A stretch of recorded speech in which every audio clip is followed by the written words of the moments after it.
as well as Washington State at Arizona. We got Ralph Michaels, the great Ralph Michaels, with his incredible charts.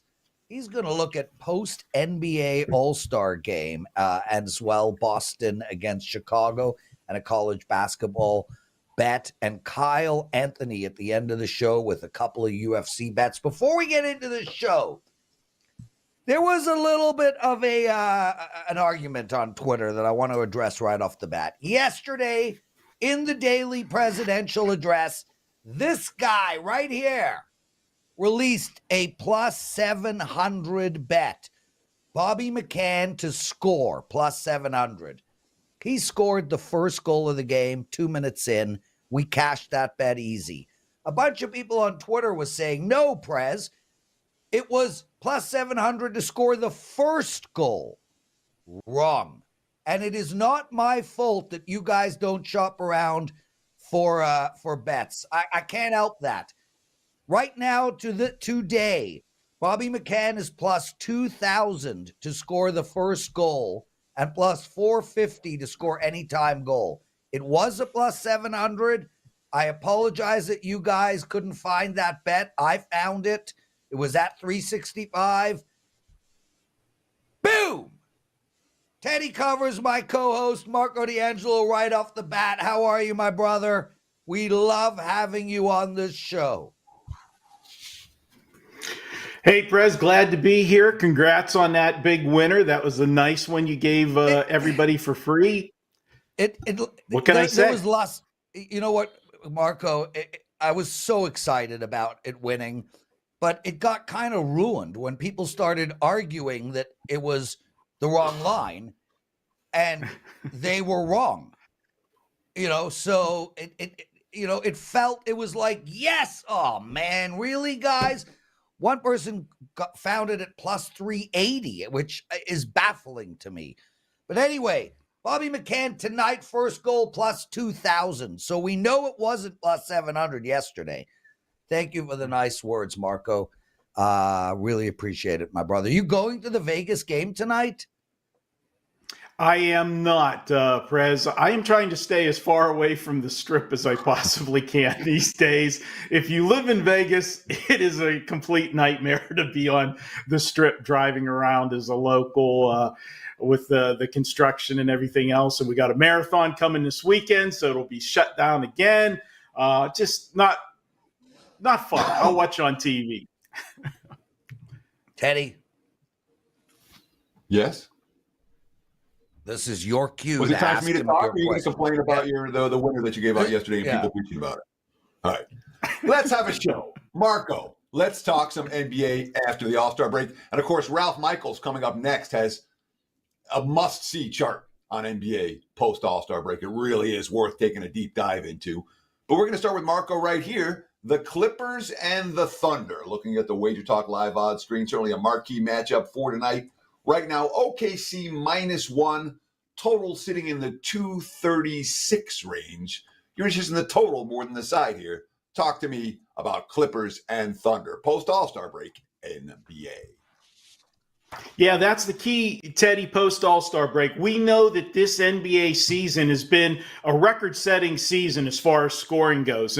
We won't even talk about the farce of an All-Star game with no defense, but it's been a high-scoring year all year. So why in the world would I want to look at an under? Well, here's why. It's the first game after the All-Star break. So these teams have not played in over a week. I always say tired teams don't play defense. And for the most part, the NBA, we know with load management and everything else, that it's become a league of offense and no defense. But when you reach the All-Star break, it's that mythical, is it the second half, the start of the second half of the season? Is it the start of the stretch drive? However you want to view it, it is looked at differently by the teams and the players because we are nearing that finish line. And teams are going to start thinking about looking at jockeying for position in the seeds. And right now, tonight, you said it's a marquee matchup. It is. You've got the number 2 seed and the number 3 seed currently playing one another. Oklahoma City has a 1-game lead over the Clippers. So this is a big game as far as the standings go. in seeding goes. And I think that's going to translate into a playoff atmosphere. And we know when you get to playoff time, a little more intensity, a little more defense, and the fact that the two teams haven't played in over a week, nobody's tired. So they can spend a little bit of energy on the defensive side of the court. Now, that's the theory behind my play. You want some numbers to back it? Well, here's an angle. The last 5 years in the NBA, during the month of February, and I point that out that this is a February-only angle, teams that have played 3 games or less in a 10-day period, and the total is 230 or higher, the under is 72 and 36. Well, what month of the year is the NBA All-Star break? Every single year. It's the month of February. Okay, so that's when you get that big chunk of teams not playing a lot of games in a 10-day period. I'm going with the under here. I look for this one to be a good game, and hopefully we don't go to overtime and blow the total, but I'm taking under 236, 236 and a half, whatever you can get. So the 2 meetings so far this season have both produced 245 points or more. OKC went into the break having gone over the total, I think, in six straight games and flying over the total in most of those contests. Do either of those two worry you? OKC's current or previous trend of over, and a series history that's over. No. All for the reasons that I just said, Teddy. This is the start of the second half. And I think because of everything I said with the standings and that, you're going to see both teams come to play tonight. This game means more than those first 2 meetings earlier in the season did. So you're going to see a different intensity.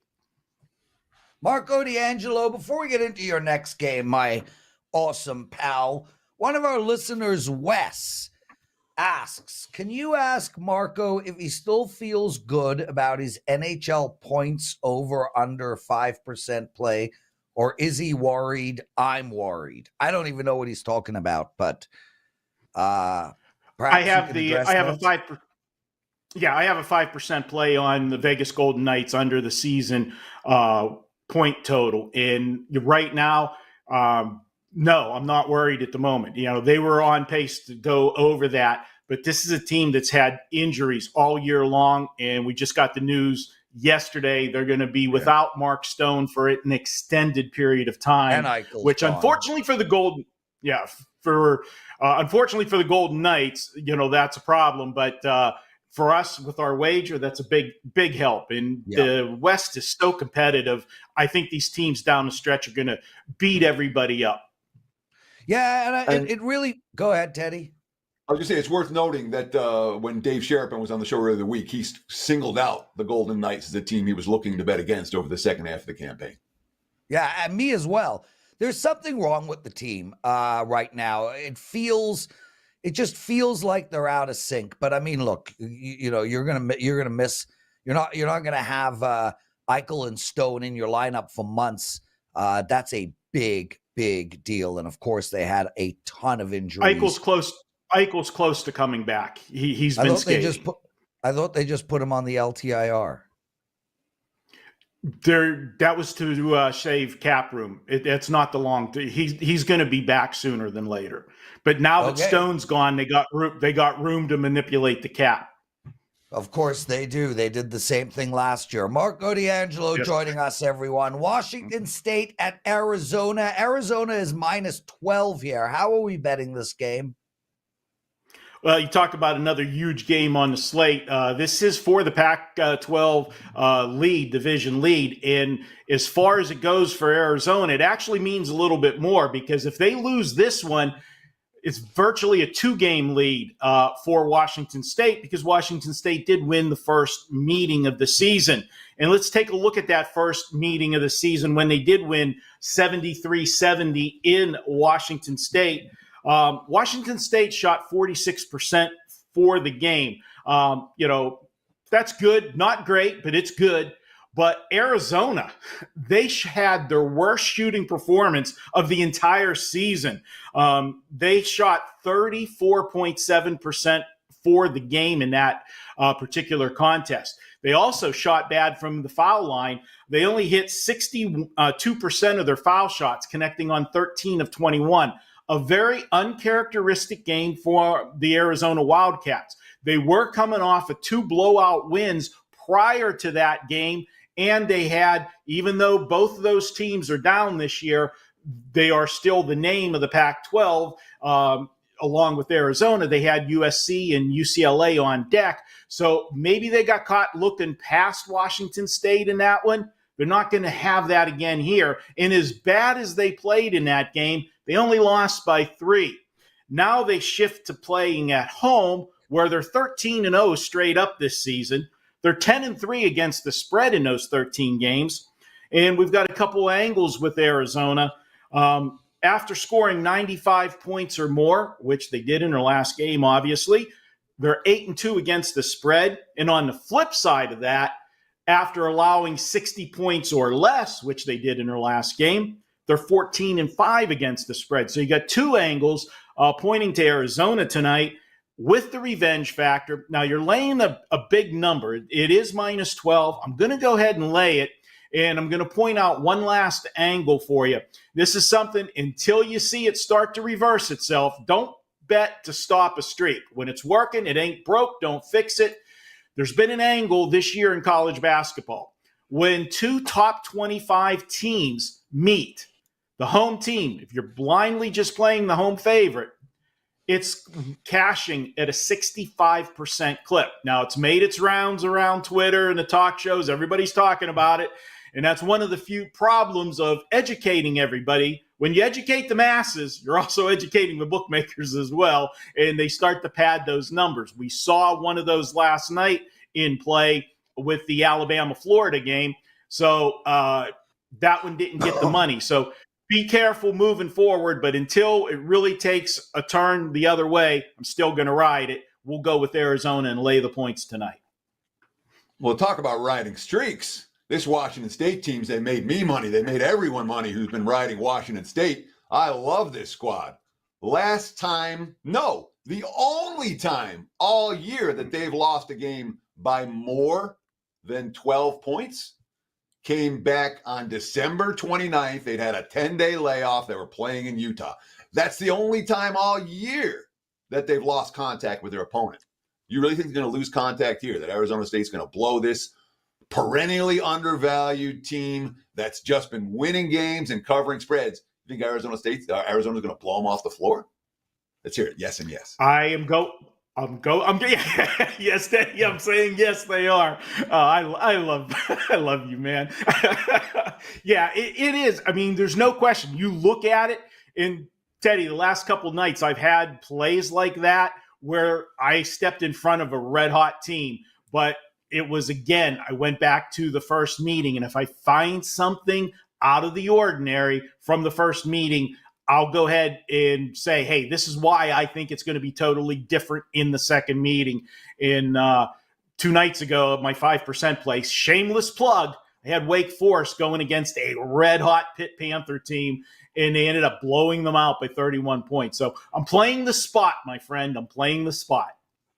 Marco D'Angelo, talk about making money. Dude is on a 20-7 run in his 4% best bets. And guys, Marco's college and NBA has been ridiculous. Last year, him, and Teddy dueled for who was number one combined in NBA and college basketball. I won't mention who won that duel, but Marco is 264 wins, 183 losses in hoops the last 2 years, almost 200 units of profit. It is half price Thursday. What do you got going tonight? We got another 4% play. It's my Horizon Conference game of the week. We cashed our SEC game of the week last night with Mississippi State. 4% play, coming right back with another 4% play. I'm not a high volume capper. As you know, Prez, generally 1 to 3 plays, and I try to isolate one play as my key play. And those plays, those 4% plays, 20-7.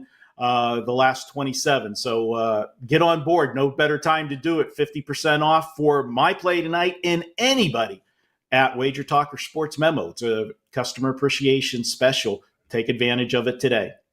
There we go. Marco D'Angelo, everybody. Outstanding stuff. Teddy, what did we learn in the wonderful world of sports betting? Well, we got to talk about it. We just had a week off from NBA, and that's the only real significant break from the start of the season until the playoffs. So what I do, I had a little bit extra R&R, a little bit extra sleep, a little bit of downtime, and now it's over. Next time things will slow down is probably late May, and that's when the sports world really slows down for the summer. It's worth noting the NBA All-Star break is not the halfway point of the season. It's not close. It's 2/3 of the way through. So down the stretch they come. And there's two things I want to talk about today when it comes to something bettors should remember down the stretch for NBA betting. First, seeding is for talking heads. Yes, there's urgency to be in the top 6 and avoid the play-in game. But my strong advice, don't ever make a bet with improving seeding for a playoff team as your rationale. Teams are interested in making the postseason. Doesn't matter all that much once they get there, if they're the 2 seed, the 5 seed, the 6 seed, wherever. So seeding, something people blab about, but on the floor, doesn't really have an effect. Second thing I want to talk about down the stretch. The point spread never gets high enough for teams that have let go of the rope. There will be non-competitive teams down the stretch. You will never find value with those teams at plus 13, at plus 15, at plus 17.5. The bottom feeders are the bottom feeders. They let go of the rope. Those aren't teams I ever want to look for value with at the tail end, down the stretch of an NBA campaign. We have full season NBA packages all the way through the finals up right now. WagerTalk and Sports Memo. I got a 5% big ticket tonight. Looking to come out of the break the way I went in. 3-0 the last 3 days, 72% in February. See if we can get it rolling with NBA right out of the gate. But just a couple of thoughts about seeding and tanking teams to keep in the back of your minds over the back third of the regular season in the NBA. Prez? Theodore, you and I both have a big night going tonight. We spoke about the fact that I went 0-4 for my clients on Tuesday night. And I mentioned what a perfect time to bet me. Over the last many, many months, whenever I have one of those disgusting 0-4 nights, I come back strong. And last night I went 4-0. I won my hockey play. I won all 3 of my college basketball plays, including my big one, which was on Duke. That was an easy winner. I was very happy about that. Great side. And the crazy thing is I thought I jinxed my entire card because one of my best buddies is a bettor, and he always thinks he knows his shit. And he calls me up. He's like, I'm in a slump in college basketball. Give me your 3 best plays. So I send him the 3 plays that I released to my clients. And as soon as I sent them to him, I'm like, oh God, they're all losing for sure. And right, anyway, Sure. Bam. Nice. Okay, guys, Teddy's got a 5% play going tonight in the NBA. It is a big ticket play. He is 26-10 in his last 36 of these plays. That's 72%. That is amazing. Congratulations.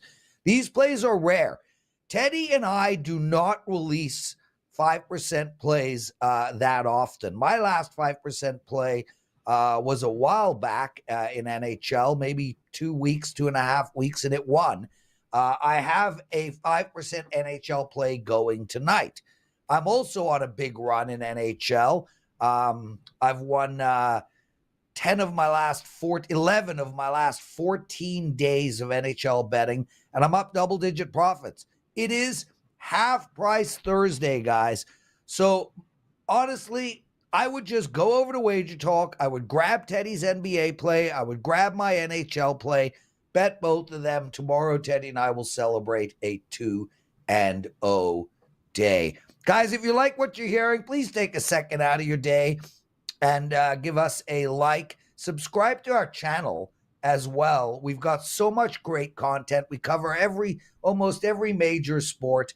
Please Subscribe to our channel, give us a like, hit the bell, do all those things. Ralph Michaels joining us. Ralph, nice to have you with us, my friend. For NHL, grab Teddy's 5% NBA and grab my 5% in college basketball. 3-5% sports, 3-5% winners. Ralph, we should have put a promo together for the three of us, man. How fast can you do that? Can you do that now, now, live on air? There is a promo, Prez, called 50% Thursday, a rare customer appreciation day. So they're already saving half of all of us. So I think that savings enough for them. Well said, well said. Ralph, let's talk Boston and Chicago first, and then we'll get into your chart. Celtics are -7.5 against the Bulls, and man, the Bulls are reeling, and there's ugly stuff coming out of their dressing room, if you will. I mean, it feels like the Bulls are going to be a bet against team moving forward. Talk to me about this game. Well, you say that, Prez, but going into the All-Star break, they actually covered 4 out of 5 games, and I am backing a Boston team that is actually 2-8 ATS the last 10 games. So it seems like a counterintuitive measure to be backing an away favorite of 7 points.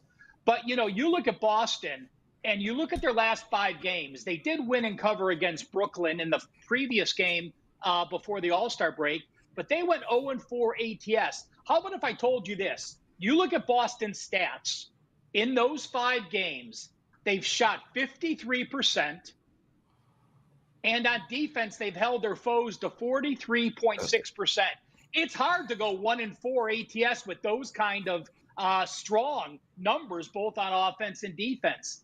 But you look at Boston, they were a 19.5-point favorite to Memphis, 11.5-point favorite to Atlanta, a 17-point favorite against Washington, 8-point favorite against Miami, 8.5-point favorite against Brooklyn. They are the number 1 team. They paid the price prior to the All-Star break, and they had a bad ATS run. But I look now at them being refreshed. I look at them. They are a top 6 3-point offense. They are a top 6 3-point defense percentage-wise. And this Chicago team, remember, they lost Levine. They're without Williams. They're without Craig. And while they may not be the main guys, those guys among those 3, they've started to combine 61 games for the Bulls. So all 3 of those will be missing in this road. And while I didn't think Tillman was going to be a big addition to the Celtics, I'll tell you what, you read some of the quotes from Mazzulla, he's talking about how this center is going to be a great backup for us. He's high skilled. He's a great defender on the pick and roll. And they're so happy to have him. They picked him up from Memphis. You know, he played 34 games for Memphis, averaged 6 points, 5 rebounds a game, and 2 assists. But the way he's practiced with the team, he'll be eligible to come off the roll tonight. So I think Boston keeps this game focused. I think we do start seeing the Bulls fade, although that hasn't been the case here. And I think this defense rested, stands up, and plays well as Boston comes out of the gates, just like they finished, winning again in a role against a team that they may face down the road. Well, so I'm gonna wait to give my follow-up question on this game till after we look at the chart, because Boston falls into a pretty negative subset on this chart, and I'm curious as to why you picked the Celtics for today when you talk about teams off 4 or more victories. So let's throw that chart up, give Ralph a minute or 2 to talk about it, and then I'll ask you my follow-up on the Celtics and Bulls. Well, I wanted to look at how NBA teams do the first game after the All-Star break. So this is only today, tomorrow, when I think all the NBA teams play in the first 2 days. So at first you just see I did a home favorite and home dog. So Teddy, while Boston is a negative in one situation, you will see that home dogs like the Bulls have also been a negative, hitting only 41.6%. So then I looked at teams as a double-digit favorite or 11 or more. Small sample size, but they're 6 and 10. What Teddy was referring to, teams that have won at least 4 straight games like Boston, Dallas, and Minnesota, only 39.1%. So what does that mean? To me, it means that if you have positive momentum, the All-Star break is the momentum killer. But take a look at teams off 4+ straight losses, 36%. So what does that mean? To me, that means if you were playing crappy going into the All-Star break, it's not an automatic reset to start playing well. So crappy teams continue to be crappy, while hot teams may get hurt from that stop momentum. After 3 straight unders, they've gone 51%. Teams with at least 3 straight overs going the All-Star break have gone over almost 60%. And then I've got some more situations for you. I will load those on Twitter as I always do. Prez, I'll tag you and Teddy as well. So Please. You guys can take a look at it in a little more depth. But, as Teddy was referring to, teams like Boston, Dallas, and Minnesota off 3+ wins have only gone 39.1%. And Teddy, to maybe answer your question, to me, that was overridden by home dogs like the Bulls, only going 41.6% with a much bigger sample size, more games to show in that body of work. And by the way, these are all the way back to 2000, guys. So I ran the data all the way back as far as the database goes. So these are long-term. The numbers are small because obviously each team only plays 1 game after the All-Star break each season. Yeah, and this is an incredible chart, Ralph. This chart literally, like I'm thinking to myself, I've got questions, and this chart answers all the questions coming out of the All-Star break. I encourage you out there in viewer land and listener land, take a few minutes and really dig into this chart because I think it'll point you in some right directions. But you talked about the failures of teams with 4 more wins going into the coming out of the break, and their track record of failure in that first game back. You talked about how Boston has been an overvalued commodity for weeks, just 2-8 against the spread, despite the fact they're winning ball games. When I look at Chicago, all this team does is hang tough. I mean, the Bulls don't let go of the rope very often. Once in their last 13 games, they've lost by a double-digit margin. Do any of those concern you, or is this just Boston's a better team, bet them out of the All-Star break? Absolutely, Teddy. I am very conservative out of the All-Star break. The first day or two, I am not one to fire away plays. So all of those things are a concern because you never know how people react. But, the other thing I looked at is there was positivity for the Celtics. There are times when your star players go to the All-Star game, have a great game, talk about it, laugh, and say it was a great experience. And the Celtics players talked about that, how well they played in the game and they won. And I think all that is positive momentum. So, they acquired a few pieces to add to the roster. I think that keeps them fresh. I think that allows them practicing, working with a new rotation. And I don't think it's just ho-hum. We won all those games moving forward. So, yes, I am concerned. Obviously, Boston has not laid less than 7 points in any game since going to Dallas on January 22nd. That's 30 days of action without laying less than 7 points. So you clearly are going to be paying a premium with the Celtics. Again, not a strong selection for me post All-Star break, but clearly with what I've read from both sides in the papers going into this game, my clear opinion is still on the Celtics. Ralph Michaels joining us, everyone. We've got one more game to discuss with him. Before we get into that, as we've spoken about, it is Half Price Thursdays over at WagerTalk.com. Ralph has a 5% play in college basketball tonight. Ralph, tell us why people should bet that play and what else do you have going? Solid run in college basketball, although I did go 0-2 yesterday. Lost a money line parlay on Kentucky against LSU and lost another game down the stretch. But, as you said, Prez, does an 0-2 day mean you should jump on people? Well, when people ask me, should I jump on a guy that's hot or a guy that's cold? I want to take a guy that's on a great run off a losing day. You don't want to just jump on someone because they lost. But when you have a guy that's making a stretch, that's on a nice run for a period of time, and then off a losing day, Prez, you talked about it. You were off a 4-0 day. Let's compare that to the Patriots with Belichick and Brady off a straight-up loss, right?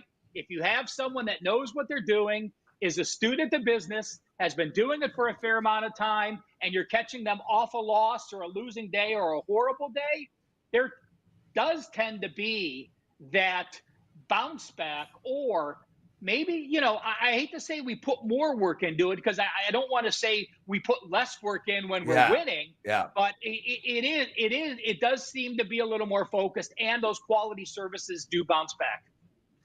Lots of shows still to go, everyone. Ralph's going to look at a college basketball game.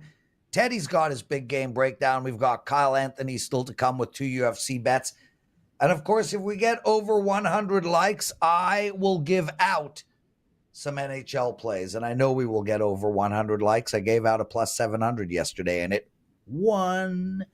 Ralph, Eastern Washington. Yeah, Teddy, I'm going to dine on that. Eastern Washington minus 7.5. Why not? Against Northern Arizona. Ralph, how do we bet this one, brother? Well, we're looking at clearly the best team in the Big Sky. They come in at 11-2. Northern Colorado 9-4. Weber State 9-5. And we have the best team in the conference off a loss against Weber State. So now they're going to bounce back. You look at how Eastern Washington does. They have a dominant #1 offense in the Big Sky, #1 defense in the Big Sky against the Northern Arizona team that, ranks number 8 and number 9. You want to quantify that as far as shooting percentage? Eastern Washington shooting 51.6% in conference action. That is through 13 games. Northern Arizona's defense allowing 48%. You look at Northern Arizona.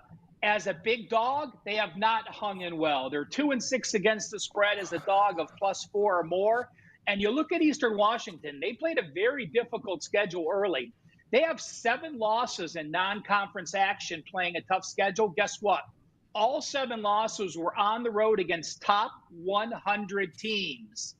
But I look at what they've done now. Since December 9, Eastern Washington 9-1 against the spread on the road. 6-0 ATS as an away favorite of -4 and higher. Eastern Washington gets that bounce back coming off that loss to Weber State. They do crush Northern Arizona this evening. Ralph Michaels says, fade the Lumberjacks on Thursday night college hoops. And of course, Ralph has a 5% big ticket in college hoops tonight. Best of luck with that selection this evening, Ralph, and thank you so much for joining us. It's time for today's big game breakdown. And let's talk a little NBA for tonight. We're going to look at the Cavs and the Orlando Magic. Right now, look at the WagerTalk live odds screen. The money pouring in on Cleveland. This was 6.5, 7 last night. Now we're seeing 8.5 this morning. Total sitting 216.5. Why is the money coming for Cleveland? Well, it doesn't look like, we don't know yet for sure, but it doesn't look like Paolo Banchero is going to be able to suit up for Orlando. Obviously, their all-star, their best player. That could be mitigated by the fact that we don't know if Donovan Mitchell is going to suit up for Cleveland.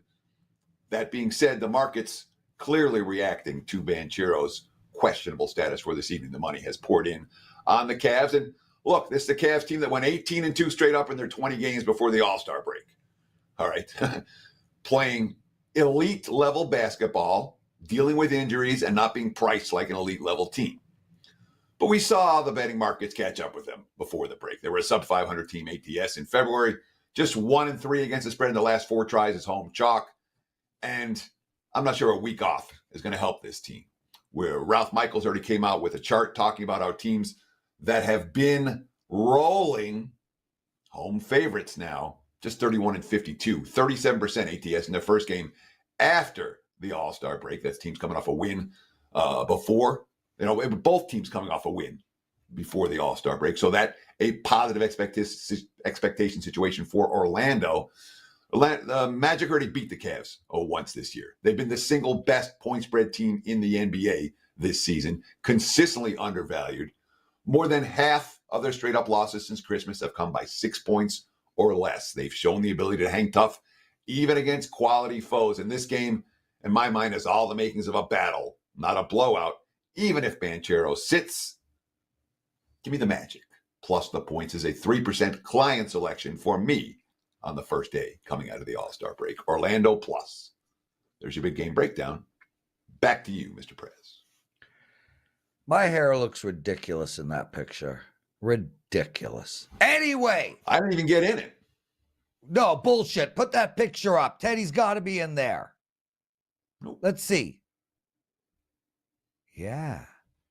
Wow. Okay. My hair is looking much better than I thought a few minutes ago. Teddy covers. Let's bring Kyle Anthony in. And guys, just to let you know, you're going to need to slow the tape down. Teddy, you're not required, nor I. Kyle is a one-man show. We should just kick back. I won't even set this up, Kyle. Why don't you just go? Wait. For you, I'm not even on that poster either. I mean, Teddy's got a little more pull than me. But dude, we can't have a stud like you on that poster with a bunch of old white guys. Like, no.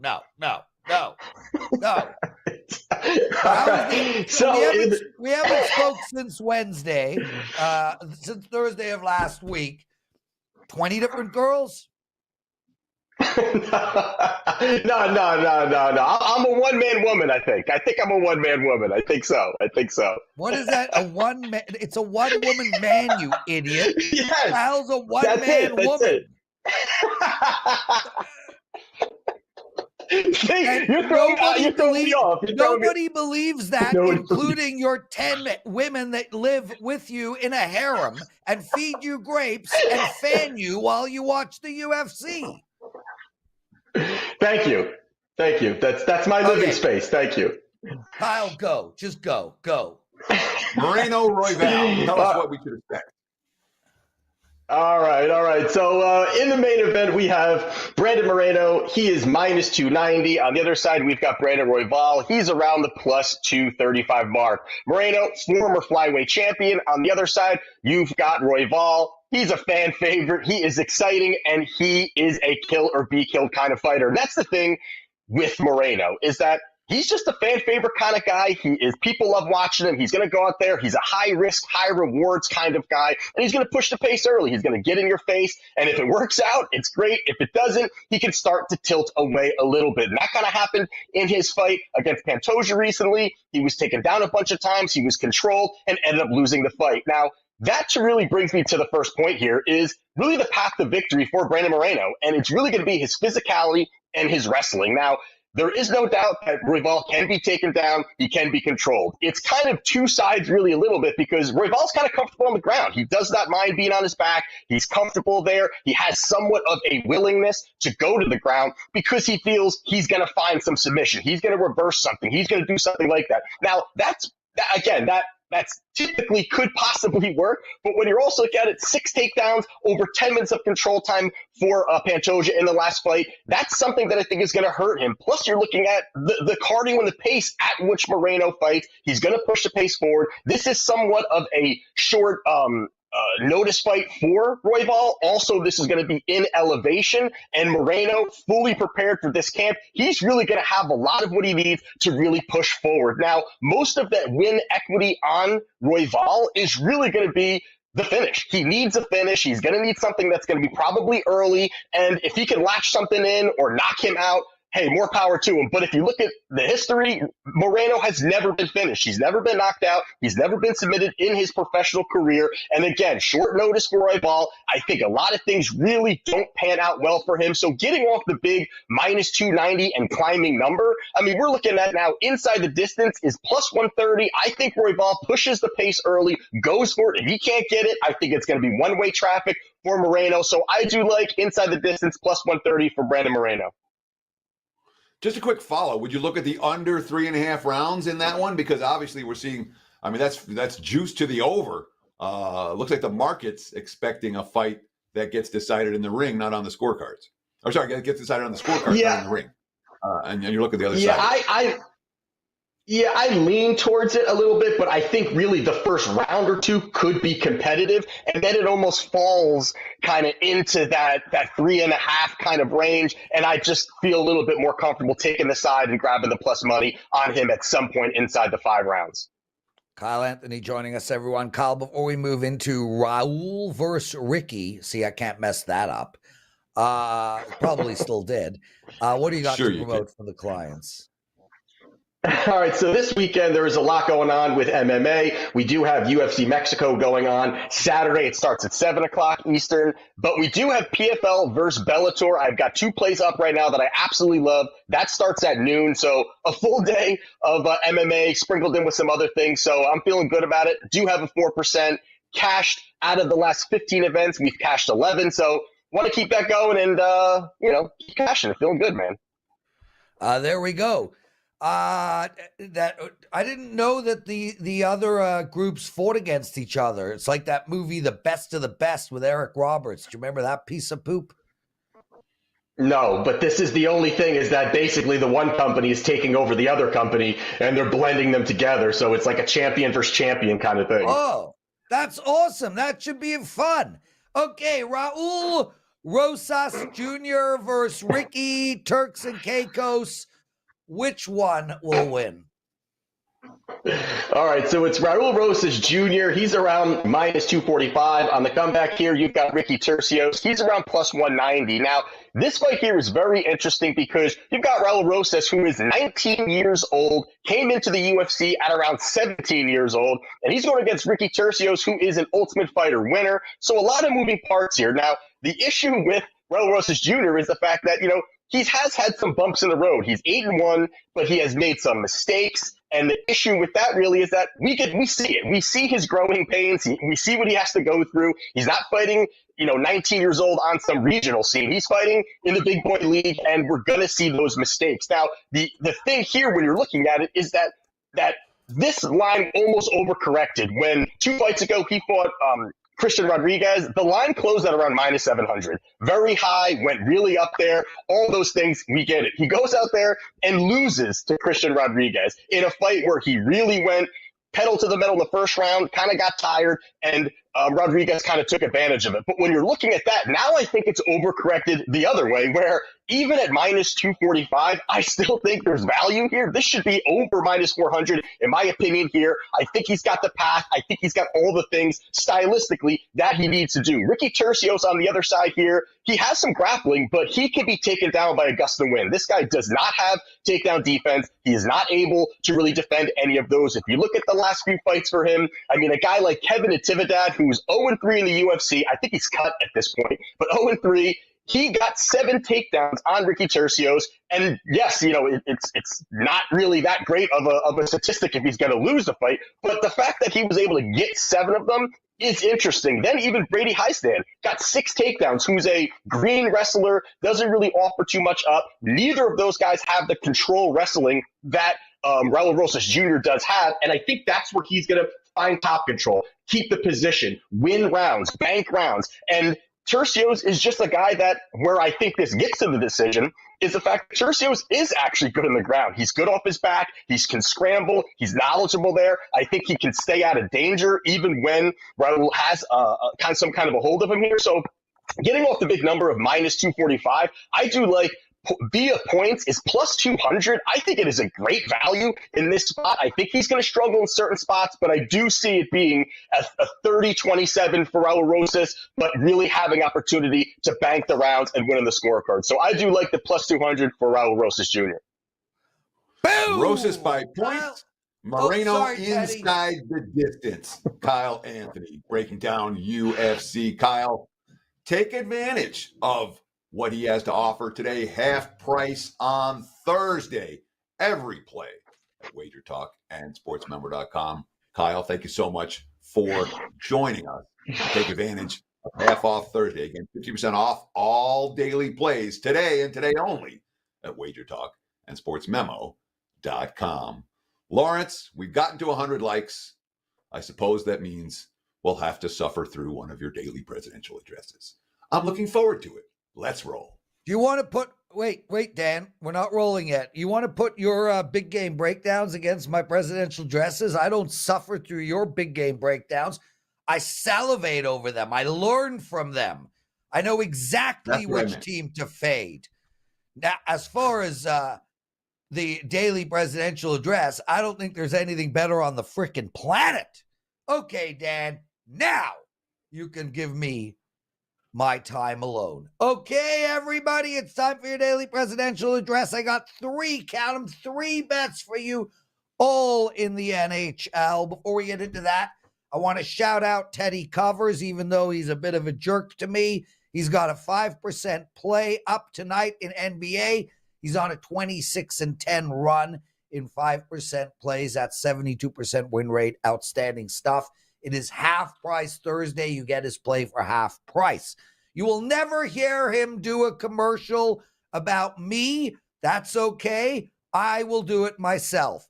I have a 5% play in NHL tonight. I almost never have 5% plays. I won my last one. This play is a total.